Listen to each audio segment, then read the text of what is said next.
Hello, everyone, and welcome to the Progressive Overload podcast. Have you ever thought about strengthening multiple areas of your life at the same time? Then you've come to the right place. Our goal is to help you identify ways that you might need a progressive overload to break through those plateaus and keep you growing. What's up, Progressive Overload family? We're glad you tuned in on this beautiful Tuesday or whatever day you're listening. I don't know, it may not be a Tuesday, but that's when we drop the episode. That's true. Today we have a really cool episode, a little bit different than what we've done before, but I'm so excited about it. We have a wonderful gentleman in the studio along with Tyson, the Kyokan Kid, Burwell. We have Mr. Walker Prothro. Is that how you pronounce it? That is exactly how you pronounce it. Yes. First try. Okay, Dude, sweet. Usually people get it wrong. All right. So Mr. Walker Prothro is just a genius in all things exercise physiology. I don't want to oversell you, are you? That's overselling. Okay, sorry. But he's also a certified personal trainer. He is a former collegiate athlete in the form of tennis. And he is a professional pickleball and tennis coach. Ooh. Yeah, doesn't that sound good? That sounds cool. I know. Yeah. So what we're going to do today is we're going to talk a little bit, get to kind of introduce Walker to you, let you all guys get to know him a little bit. Then we're going to talk about the importance of training in the transverse plane for you non-pickleball or tennis athletes. It's a huge thing whenever you're training for any sort of sport is rotational strength, rotational power. We're going to kind of go in depth about that a little bit. And then we're going to get to listen to a little bit of Walker's personal testimony if he wants to go there. Yes. Get to know how the Lord has changed him and how it's affected his mission in the tennis pickleball world. Good deal. Cool. Well, welcome, brother. That was a long intro, but Yeah, well, cool. Thank y'all for having me, Tyson. Of course. Love the beard. Thank you. So, goatee rock I'm power. trying to grow the goatee. Is that what that is? I don't know what it is. It's all I got, though. Mud on his chin or something. It's all I got. Hey, before you get started, what is the traverse plane? That's a scientific word that most people don't probably know. So there's different planes of movement. There's the frontal plane. There's I know there's a frontal plane. There's sagittal plane. There's the transverse plane. Typically, most people do everything in the forward plane in front of them. They're all going forward or backwards. Very rarely are they moving in a rotational way. And so we're going to talk about the importance of doing that for function, injury prevention, function, power development, balance, power development, everything. Yeah, good deal. All right, so here we go. The zombie apocalypse is coming. Oh no. Who are 3 people you want on your team? Let's go 3 people that you know. Wait, do you want to do people that you know or people that are famous? Forget the famous people. I want people I know to trust. Okay, all right. So let's see your answers. Number 1 would have to be my dad. Yeah. He's just too handy. He can fix anything. Yep. He's so mechanically inclined. He's a wise person that's got pretty good knowledge, just overall knowledge. Yeah, there we go. That's my first pick. Yeah. Second pick would probably be Calvin. Just to have another fighter that actually has ability. Yeah. To Right. defend, there we go. To defend and Punching zombies in the face. Yeah. And he's pretty. He knows how to shoot a gun and whatnot. Yeah. And then I have to have my wife. Yeah, I was about to say you better not leave her off the list. Gotta have my So wife. really, us married folk, we got to pick 2 people because we got to include our wife. We have to choose somebody that we're actually having to carry through the apocalypse. Yeah, and we got to repopulate the earth somehow. That's true. So we better do that with our wives. Ooh, that's like futuristic thinking. Yeah. Good for I know. you. Good for you, Tyson. Yeah. What about you, Walker? I got 2 so far. My buddy David Delozier, he's a volleyball coach in Alabama. Okay. He's one of those guys that you can just throw sarcasm back and forth, and you can just go all day laughing. Okay. And he's a very motivated guy, so I know he will be like the comic relief for me. Oh, okay. You're going to need that in such a depressing time. Very much so, and he's very driven, so I know we can like survive or whatnot. Okay. We love playing zombie games together, so it's like, Yes. we've got a little bit of a quote-unquote experience. Okay. And then if that counts. a buddy of mine, his name's Peter Lovelace. He's really good. I love Peter. Yeah, he's a good like mechanic or good Yeah. with his hands, and he's a really good shot. Is he? Okay. Yeah, I didn't know he that is. about him. Third, I don't know. What about me? oh, Joe, Your new best friend. Yeah, bro. You can come with and you can. I don't know what you. Can I don't know what I'm good offer, at. but you can come. I offer nothing to the post-apocalyptic world except for strength, maybe, Dead and weights. somebody you can outrun. Yeah.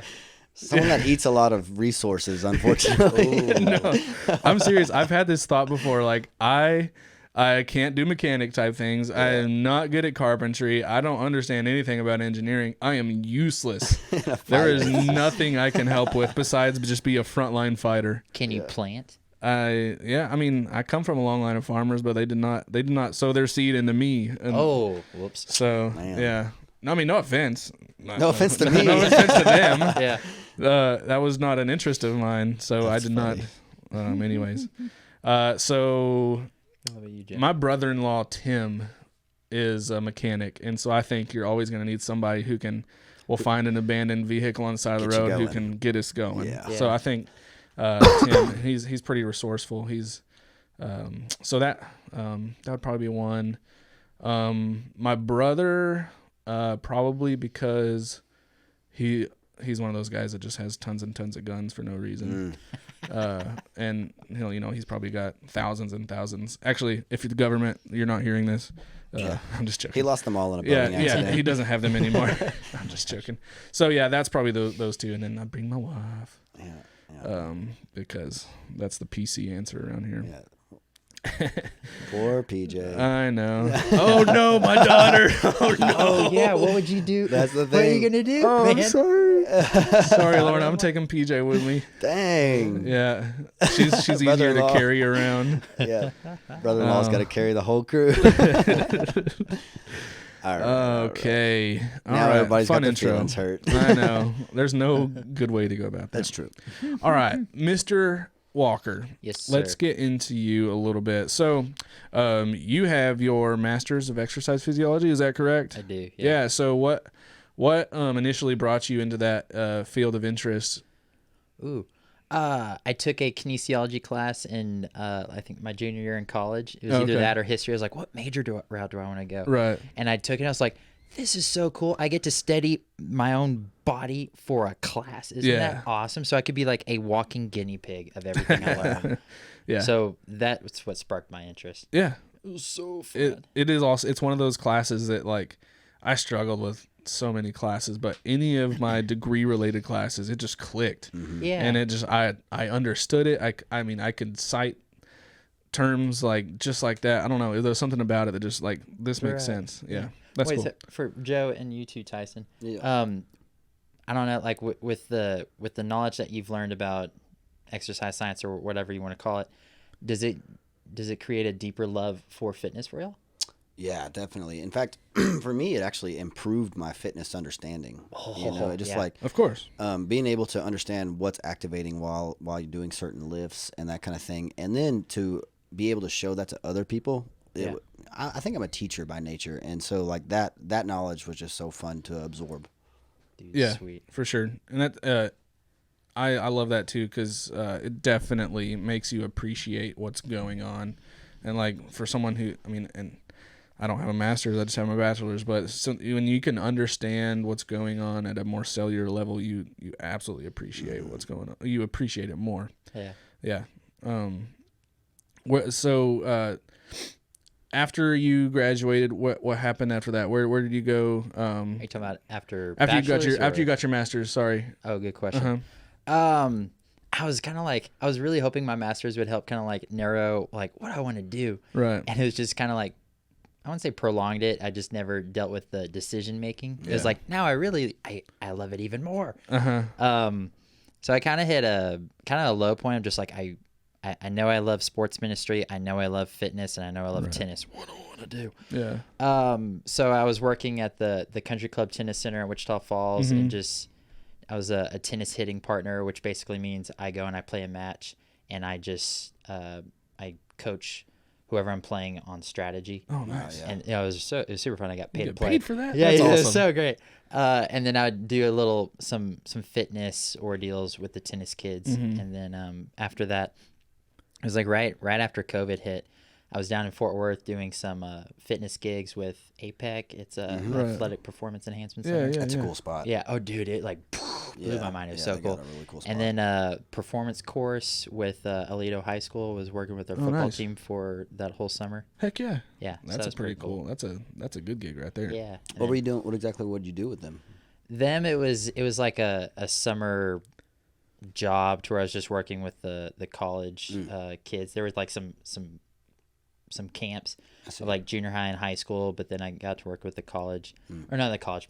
Who am I talking about? High school football. Yeah. And it was just It's as big as a college. Yeah. Yeah. Oh my gosh, it really was. The kids they were really skillful, but they were punks. Yeah. They I get that. yeah. It was interesting. I see. Right. Interesting. Yeah. And so, bringing us up to date right now, you are you full time pickleball coach and tennis coach? Also doing training. So, kind of where are you doing right now? That's a good question. I am not a tennis coach. Okay, you're not doing tennis. You're just doing pickleball. I dabbled with tennis in 2015. It actually gave me migraine. How do you migraines? I cannot speak right now. Yeah. My whatever. Yeah. My head would hurt. Yeah, exactly. It was so technical. It gave me headaches. Yeah. I love it. Like if I was going to write a research paper, I'm like, this is so cool. Yeah. But like in person, I'm like, I can't do it, bro. I get it. So since 2019, or no, hold the phone. Since summer of 2021, I've been coaching pickleball. So it's been almost 2 years. Gotcha. And then I've been consistently personal training since November of 2020 at Crush North Texas Fitness. Right. Yeah. Such a cool gym there. Yeah, really cool. Yeah. So with tennis versus pickleball, what would be the big difference between the two? I know they're completely different sports, but at the end of the day, they're real similar, right? So like, what would you, how do you, as far as addressing the athletes? Tennis requires skill. Pickleball, no. So what I mean by that is pickleball is a very gracious, forgiving sport. You don't need Oh, really? How about this? Let me say this. Tennis, you have to get lots of instruction just to hit a ball over the net and in the court. It's a big court. You got a racket and a ball. Right. I mean, you got a lot of force you got to put into that thing. And then just to have a consistent rally, like a hit back and forth, takes a lot of skill. Yeah. And it takes a lot of fitness and whatnot. Right. Pickleball, it's very forgiving. You can hit that wiffle ball any way you want, and it will go over the net, and it will go in the court. Yeah. Oh, interesting. So that's why it's the fastest growing sense. sport for years on end. Right. Because anyone can play it. Anyone can play it. The only person I've taught who really just couldn't is they have poor hand-eye coordination. But all you need is that, and anyone can play it. Yeah. Tennis, not everyone can play it. Right, correct. I can go out with Joe. I mean, like, Joe's maybe, I don't know, let's say you've played tennis a few times, like in junior high or high school. We go out and play. It will be so boring because you can maybe hit 1 or 2 balls in. It'll be boring for you, yeah, for sure. Yeah, it'd just be so, and you're like, Walker, let's play a match. I'm like, no, let's not do it, bro. Pickleball, it's like, yeah, give me 30 minutes and you'll be all right. Yeah, and we can volley for 30 minutes. Right. Right. Yeah. Really. Now you may not be good at the game, but you can at least play it. You can volley. Yeah, or you can rally. Or rally. Is that the so right? That's the correct technical word. term. So is it's like rally. Okay. you watch volleyball, and it's like, oh, they had a great volley. But a volley is a skillful shot. It's a ball that you hit out of the air. Oh. A rally is an exchange. The ball's going back and forth over the net. That is amazing. So I never knew that. That's a pet peeve that some tennis players are like, it's a rally, not a volley. Okay. Oh, wow. Well, now we know. I know next to nothing about pickleball and very little or about tennis. Yeah, or volleyball. I didn't know that either. I've been probably pissing off a lot of tennis people my whole life. Oh my gosh, that's okay. They're not very combative, I don't think. What's your favorite thing about being a personal trainer? I was chewing on this earlier. The first would be building relationships. Absolutely. I love getting to know people. Yeah. Like, and I'll say this towards the end, but their fitness and pickleball is a door for relationships. 100%. You know, but I'll get into that towards the end. Right. It's also fun because my job is to explore the human body with someone else. I'm like, let's try this today. Let's see how your body reacts. Won't it be fun? Yeah. And try to make it enjoyable for them. Sure. They may be like, no, what are you talking about? Right. But it's like, no, this will be great. Your body's going to adapt and you're just going to blow your mind. Right. Or, yeah. Yeah. It's so fun. You get to experiment for a job. Yeah. It's super cool. It's awesome getting to see clients things click in their mind and their light bulbs. They're like, wow, you said this would happen and it actually happened. What? Isn't that cool? Yeah, it's fun. It's super fun too when they reach a small goal, even like 2 weeks after they first start lifting. It's like suddenly, oh, you're putting more weight on.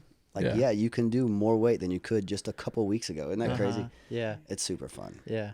Yeah. And that's how people become addicted to working out, I think, is that slow progression, but there is that progression that's clear as day. Right. You know, just proving yourself that you can do more and hitting those goals is addictive. Right. Yes.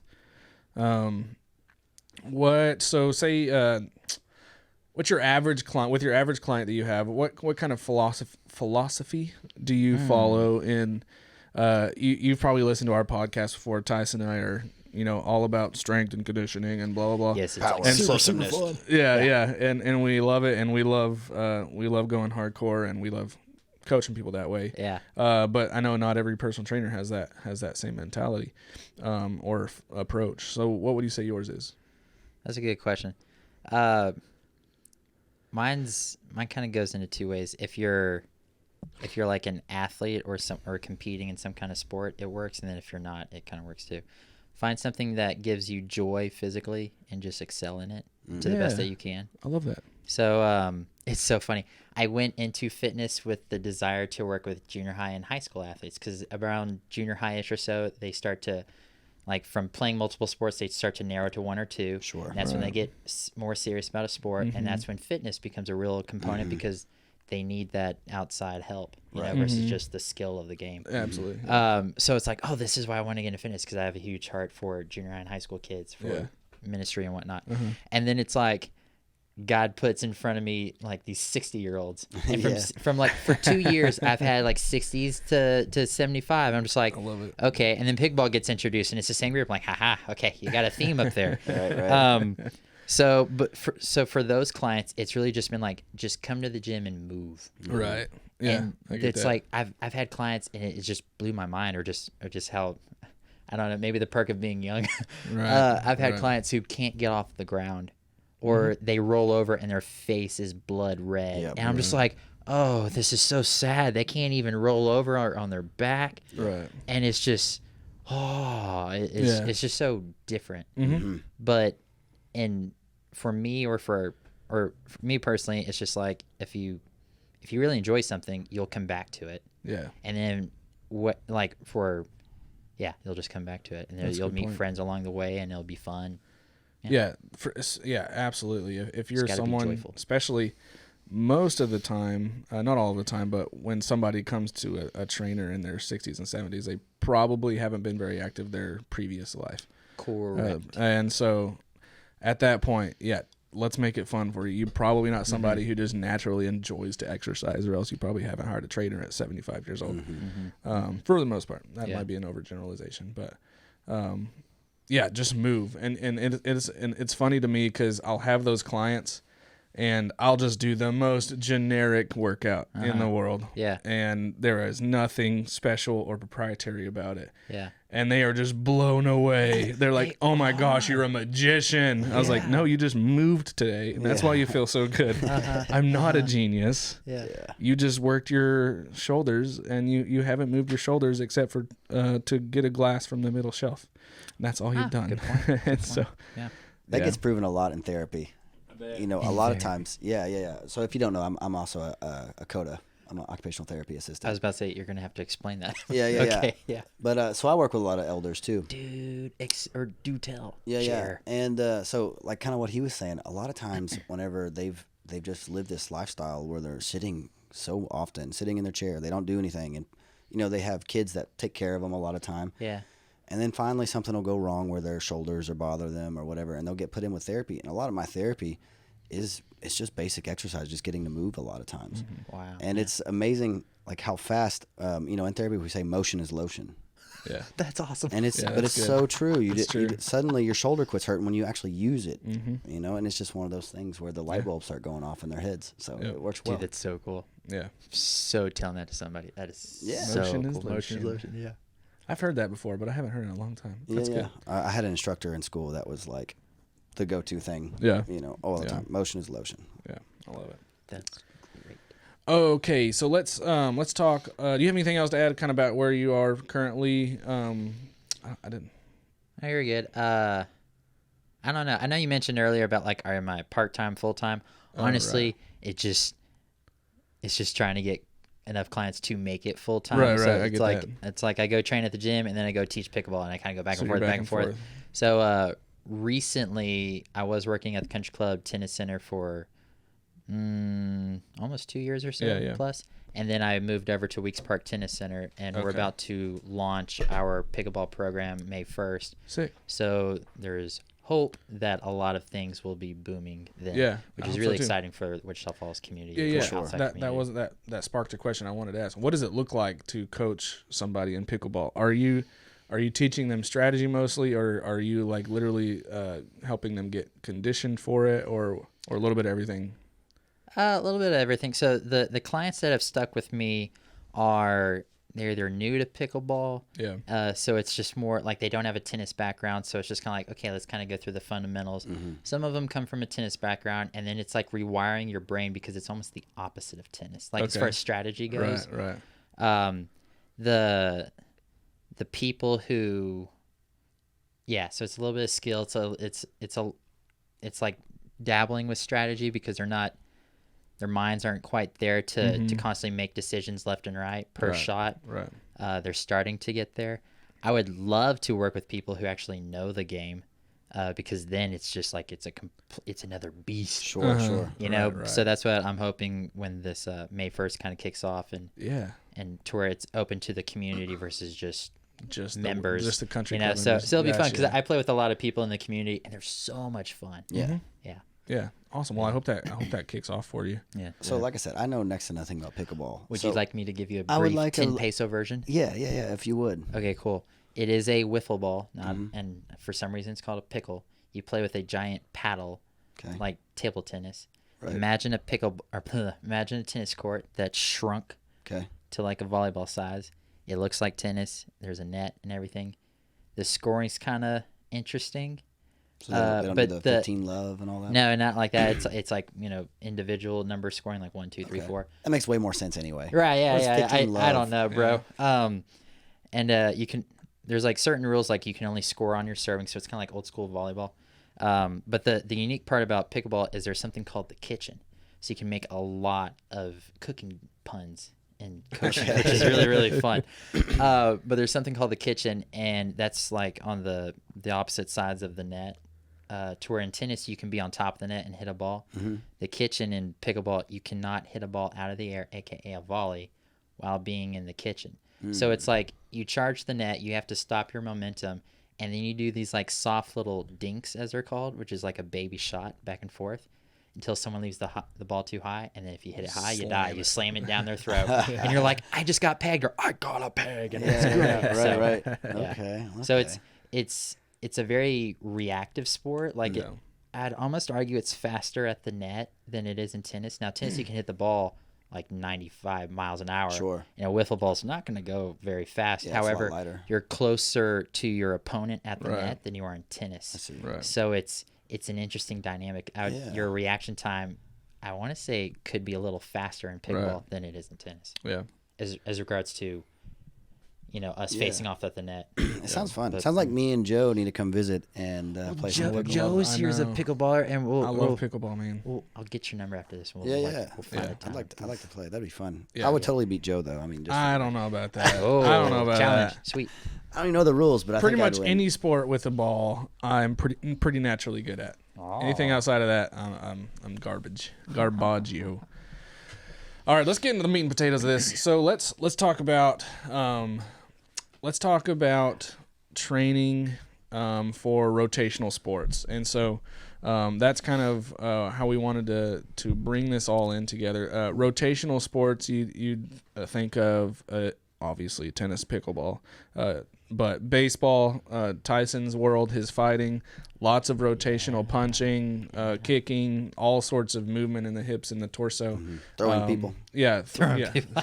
Any sort of throwing sport. So that's huge. You have to have rotational strength. You have to have rotational stability. But in day-to-day life, it is also crucial to have rotational stability, rotational strength. I realized this whenever I first had my daughter, and I had to reach behind the seat in the car to give her a bottle, and my whole, like, every single muscle in between my ribs cramped up, and I hurt for days because I couldn't reach behind me. And I was like, well, that tells me I'm not training in this rotational plane near enough. That's a great example. Yeah, Wow. and it was like, okay, something's got to be done about this. So let's talk about the importance of it. So Tyson, why do you think it's so important that we train in the rotational plane? Well, just functionality more than anything. Right. I mean, people don't realize how much core activation gets done just with day-to-day movement. Right. Even something simple like working on your car. Mm-hmm. Right. Yeah. When you're pulling on a wrench. Right. Anything. There's that rotational force that ends up happening. Mm-hmm. The thing that I think of most is back when I was hauling hay. Oh yeah. And you're picking up a 50, 60, up to 100-pound bale of hay. Right. And you're rotating and you're setting, throwing it or setting it down. Yeah. There's so much rotational strength that if you don't have it, man, that makes that job way harder. That's the truth. That's the truth. So I'm sure in your college days, especially when you're training as an athlete, y'all had to do all kinds of stuff like this. What kind of exercises did y'all do at the collegiate level to improve your rotational strength? So I will. Here is a disclaimer. D3 tennis, there was no mandatory strength and conditioning. That's so sad. D2 tennis, when it transferred to my junior year or the school, it was mandatory, but at the time I quit the team. So it's like, and that's like round I got in a finish, like, man, that would have been fun just to be a part of it. So, so training was more so like self on your own. But rotational is really, really fun. Yeah, for sure. Like medicine balls are really cool. Yeah. Mimicking tennis is really fun. You can almost play with some kids. Have y'all played Foursquare before? Thank you. Good. Some people haven't. It's like, y'all are so sad. You play it with a medicine ball, you toss, or you do like an overhead slam to go over the net, or you do a lateral twist toss to the other side of the court. Right. So you're doing like tennis movements. You're playing Foursquare with a ball, and it's like, that's awesome. Oh, this is fun. Yeah. And kids eat that stuff up. Oh yeah. They Or don't you even know they're exercising. Yeah. Yes, med balls are great for that. One of my favorite things that I do to work in this plane is the landmine. Because of for those of you who don't know what a landmine is, it's a barbell that's attached. One end is attached on the ground in a little sleeve, but it doesn't have to be. You can also just put it in a corner and work with it. But you can work in all sorts of planes of motion, doing twists and cleans and all sorts of rotational stuff with it. One of my favorites. Yeah. That's so true. Yeah. The cable's another one. Yeah, I do wood chops. Chops y'all, Tyson, I know y'all do wood chops all the time in therapy. All the time. Yeah, especially in therapy. But also going back to the med ball stuff, for fighters, a lot of times we will mimic our punches with the med ball, and we'll squish the bug as we rotate, and we throw as if we're throwing a straight. No, that's good. And you can explode as hard as you can. It develops power, rotational strength, and I mean the knockout power that you need. Yeah, for sure. I do that with my baseball athletes all the time. Yep. For hitting and throwing. A lot of rotational power, obviously, as we know, comes from the hips. Yep. So we have to learn how to pivot those hips and move those hips in a healthy and efficient way. And you do that through mimicking that movement of like you said, squishing the bug, throwing the ball, or with cables or bands, all great things to do. And another way that is ignored often is anti-rotation. So doing isometrics and kind of what a good sorry, I keep saying a good way to do this is the Palloff press. I don't know what that is. It's where basically you have a cable in the middle in your midline, and you're pushing it out, keeping it in your midline, and bringing it back down. Okay. And so it's anti-rotation. You have a weight pulling you one side, but you're keeping it in the middle, and it's anti-rotation. Done that with bands a couple times. Yeah. So you remember the girl Lindsay that you were talking about, that from Crush, North Texas? That you were talking about? Yeah. Well, it's funny that you brought that up. Like within the last month, I've seen her with a lot of her clients do that. I was just like, what is that doing? Yeah. And it's like, but I didn't. The explanation was very awesome. Yeah. Yeah. Cool. So what do you think the benefits of anti-rotation are? So like, imagine a baseball throw or a hit, or you're swinging a tennis club or something like that. The muscles, there's half of the muscles are required to help the swing happen. Half of the muscles are required to make the swing slow down so that you don't continue to twist and snap your spine or whatever like that. So that doing the Palloff press trains both sides of those muscles, or doing an anti-rotation trains both sides of the movement. So I have one side working to keep my core from twisting one way, and I have the other side working to keep my core from twisting the other way. And so you kind of get the isometric effect there, which is going to boost stability, boost your CNS system, boost muscle recruitment, all the benefits of isometrics. Right. Yeah. Very good stuff. Very good stuff. So, excuse me. I was going to ask, do you work with any high school athletes or anything like that yet? Have you gotten to work with any of them? I worked with two competitive tennis athletes in spring of 2019. Yeah. Right after getting my master's and whatnot. And I was helping them with their speed mechanics on court and whatnot. But then COVID hit and it kind of like ruined things. COVID ruined a lot of things. Yeah. Shut down a lot of things. But no, so ever since then, it's been 60-year-olds and above. I think this is I have two clients at the gym who are tennis and pickleballers. Nice. So it's really fun because they're like in their mid 40s. So it's like, oh, thank you. You can move and we can do some plyometric stuff and it'll be fun because this is like related to the sport. We don't have to worry about falls. Yeah, or stuff like that. So yeah, so it's fun because they're more mobile than all of my other clients. Yeah. So it's exciting because I can do more adventurous things with them. You guys do a lot of like lateral drills. We do, yeah. There was one time I had I thought it was enjoyable. Had a like one of those ankle bands around your ankle. Yeah.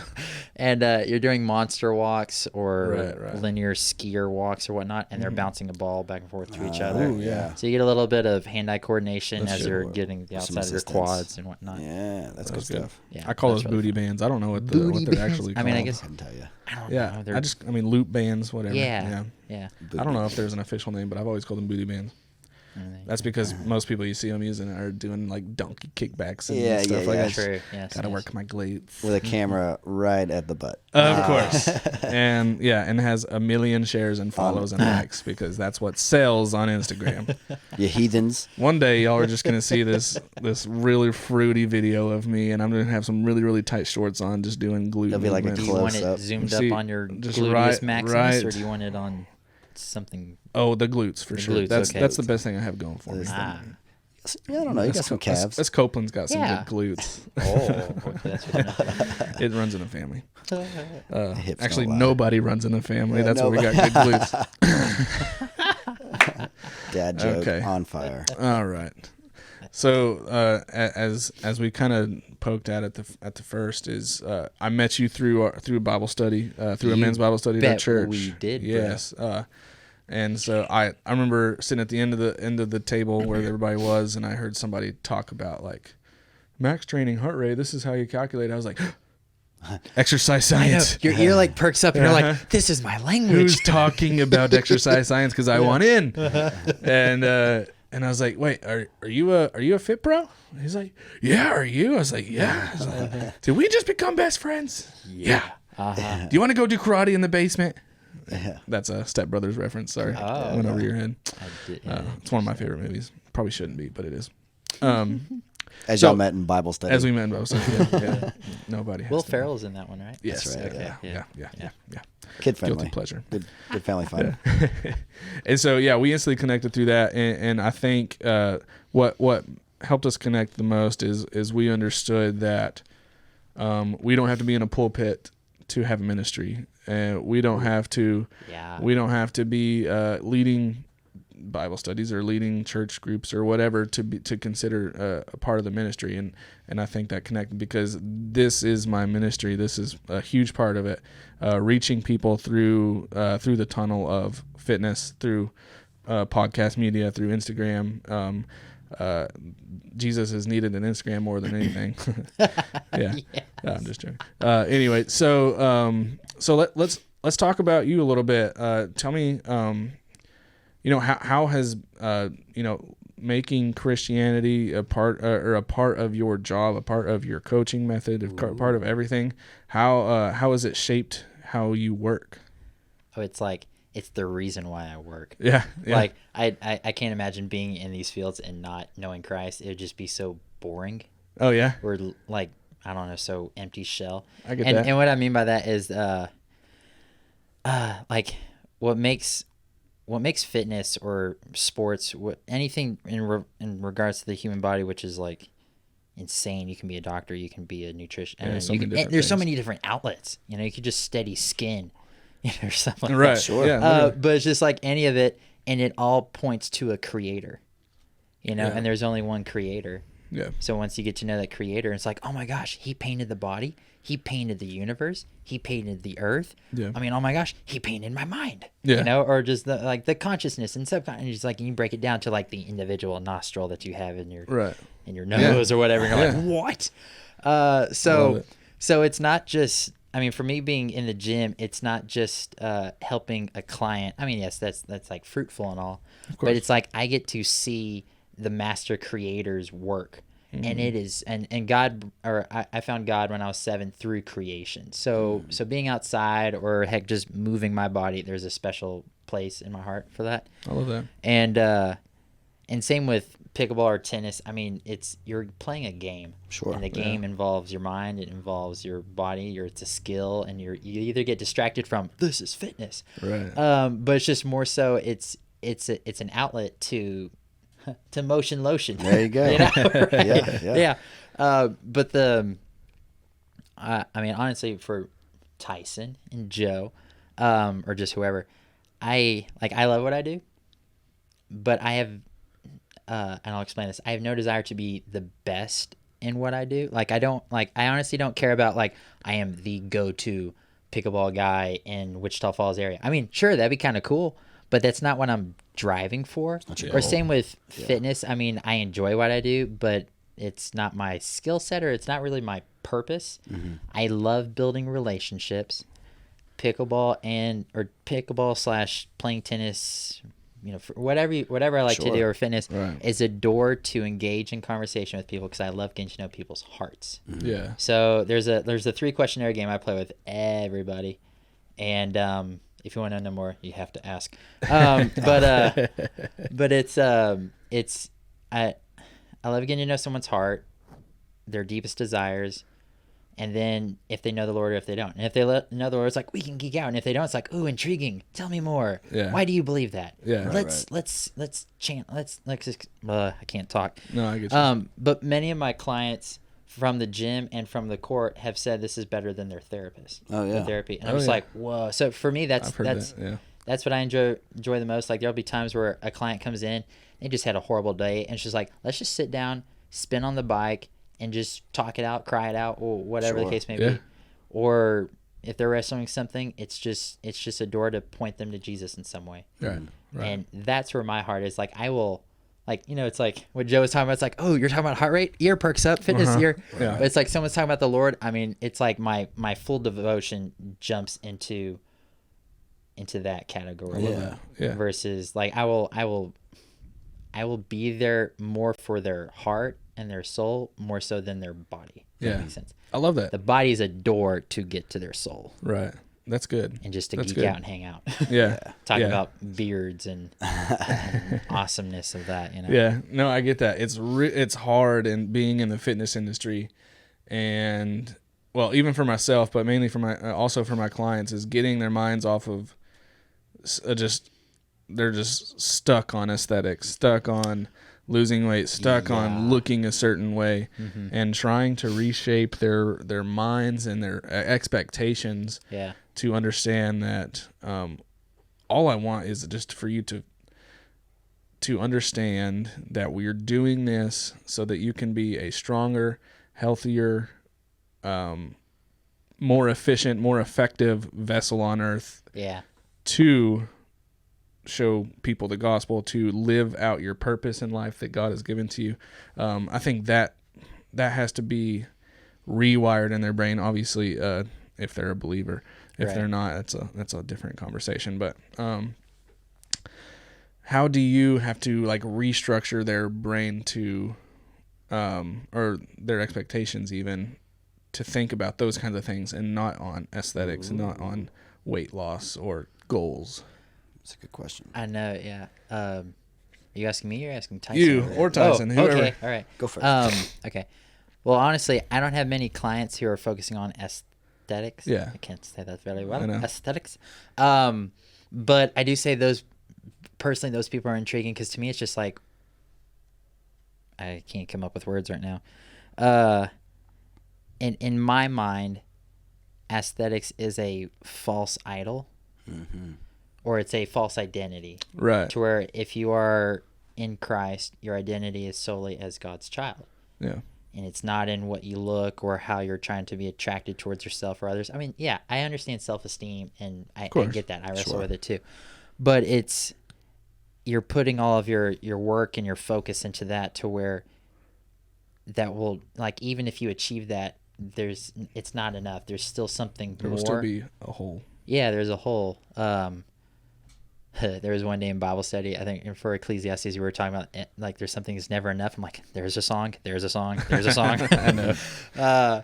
So in my opinion, it just leads to something being never enough. Yeah. Yeah. To where 100%. if you run to God, yes, it is harder because you have to listen to someone that's not presently or physically in front of you. Right. But it's the most like fulfilling water that you'll ever get. For sure. Does that make sense? Yeah. James, what are your thoughts over here, bro? Well, my thoughts are, I'm lucky that most of the clients that come to me aren't looking for aesthetic. They're looking to learn a skill. Right. They're That's looking, true. Yeah. and the skills that they learn, so often they learn that they have to learn to use the body that's been given to them to accommodate for, their shortcomings or whatever. If you're short, you got to learn how to fight somebody who's tall. Dude, this is so cool. And if you're tall and lanky, well, you got to learn how to fight somebody who's short and knows how to get on the inside. It's so cool because you get to figure out that everybody's got their own set of problems, and it's up to you to figure it out on your own. Yeah. Yeah. And so, I think martial arts has such a great way of giving people this self-confidence, because they've had to come to these trials over and over again and learn how to use what's given to them. Right.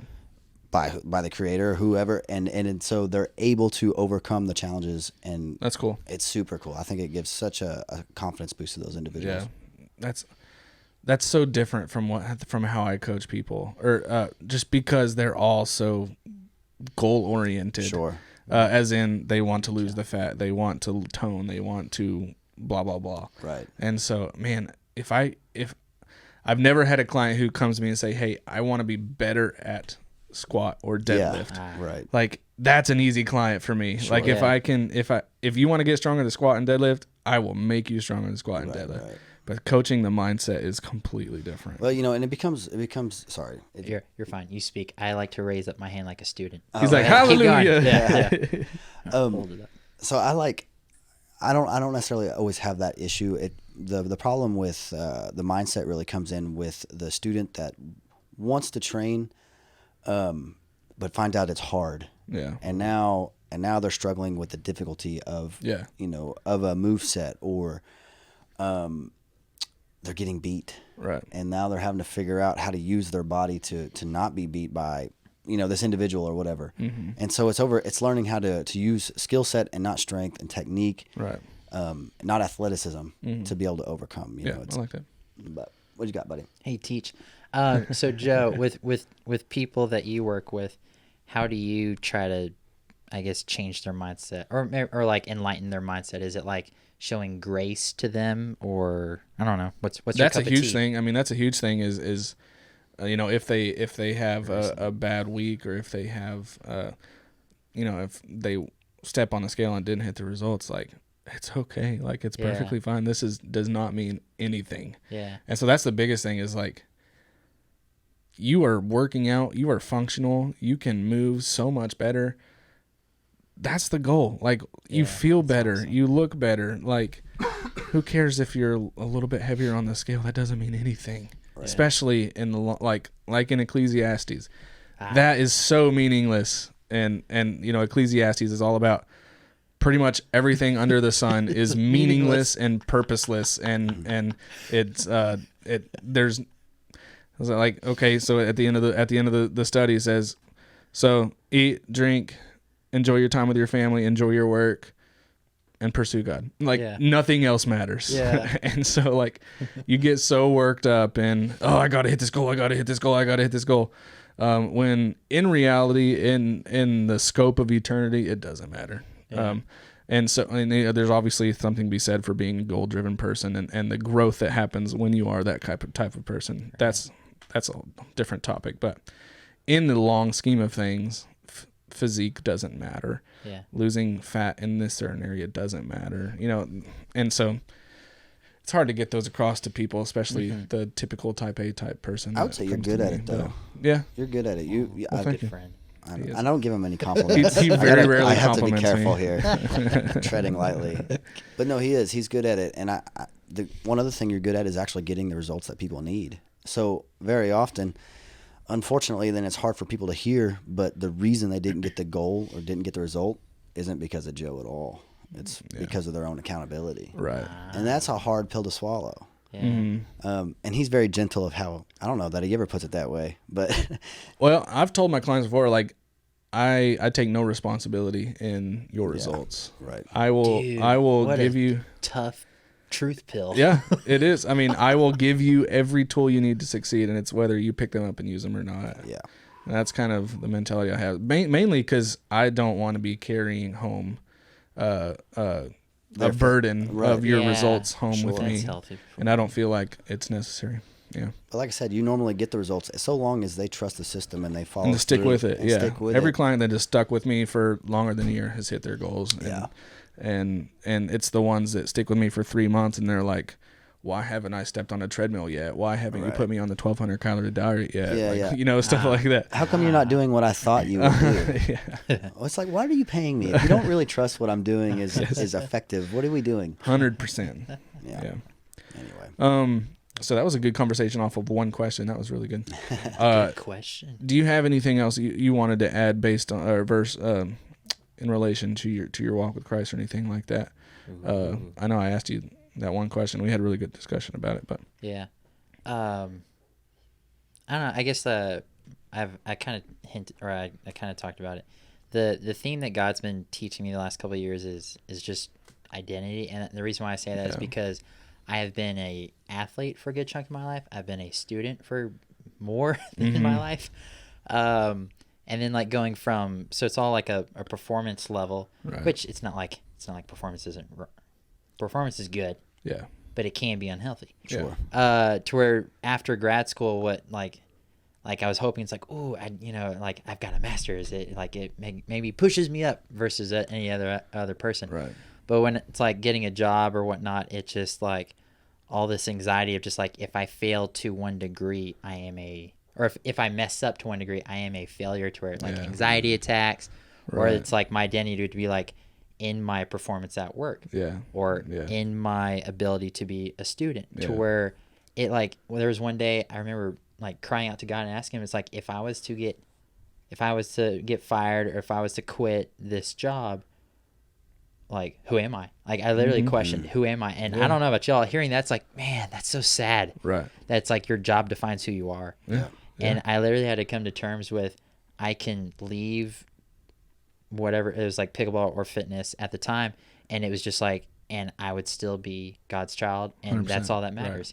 Right. And it is lifted up so like that weight, that boulder that you didn't want to take home from your clients, it like took off that weight, and it's just, it's more stress free because who I am doesn't, or like my job doesn't define who I am.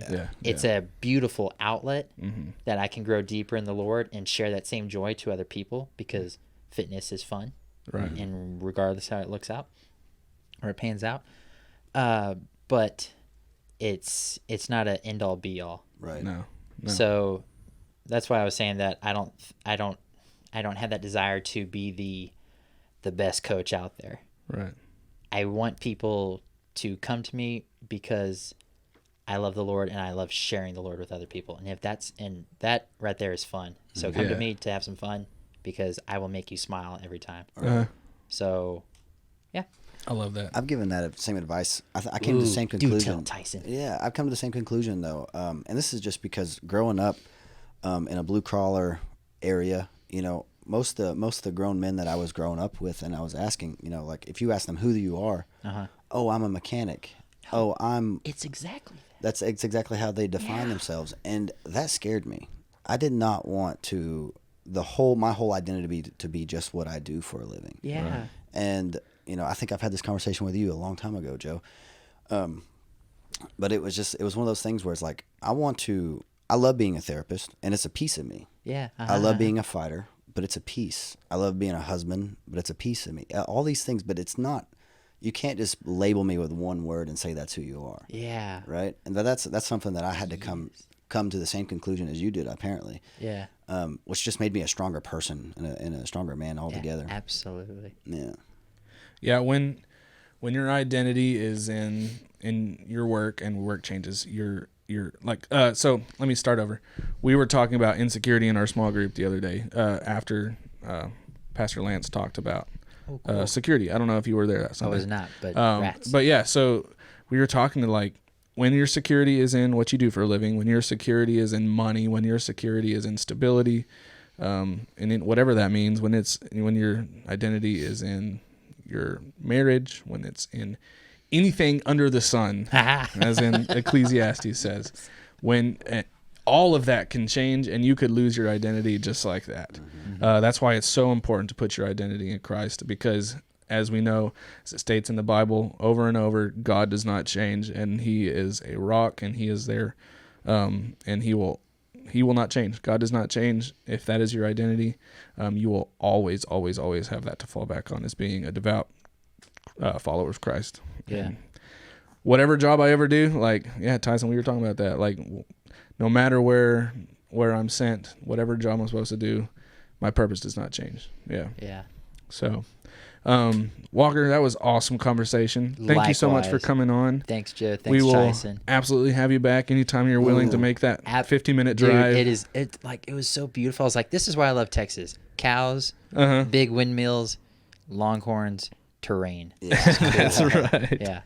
Yeah. So plug your school real quick, or your plug my school. Not your school. What are you talking about? Not your school, but like where I can be found. Yeah, where you can be found, and then how people can get underneath you and learn from you, pickleball, tennis, all that good stuff. Yeah, that's true. Personal training. So you can find me at Crush North Texas Fitness. It's on Seymour Highway in Wichita Falls, Texas. We have a website. Or you can find me at Falls Town Court. Falls Court Town. I think it's Falls Town Court. Sorry, it's new. Yeah. But I can be found at Weeks Park Tennis Center for pickleball coaching. Yeah. And we kick off May 1st with a lot of fun agendas. Good deal. Yeah. So with like some leagues, some tournaments, and some goofiness. I'll stop by. I've been telling you I was going to play pickleball with you, and I haven't yet. Yeah, bro. I get it. I understand. It's cool. I will continue sending invites. That's what I said. Don't stop inviting me. Yep. That's just... I'm a bad friend. Bring Tyson too. He doesn't support his friends. Don't. Oh, so sad. Look at that. He's been invited to all my fights and has a. That was before we were like besties. Isn't that crazy? I would love to come out. See, I'll let you know. Give me an invite. I'll let you know. Okay. All right. Joe doesn't even get invites anymore. All right, everybody. Thank you for stopping by. We are so honored and blessed that you have spent this hour with us and just listening to three dudes ramble and just enjoy conversation. We're so blessed to be able to do this. Go share, like, follow, all that fun influencer stuff that I have to say at the end of the episode. Train some transverse plane. Yes. Go train the transverse plane. Anti-rotation. Yep. Good stuff. Good stuff. All right, everybody. Have a great week, and we'll see you next time on the Progressive Overload Podcast. Goodbye. Thanks for listening to the Progressive Overload Podcast. We're honored to be a small part of your day.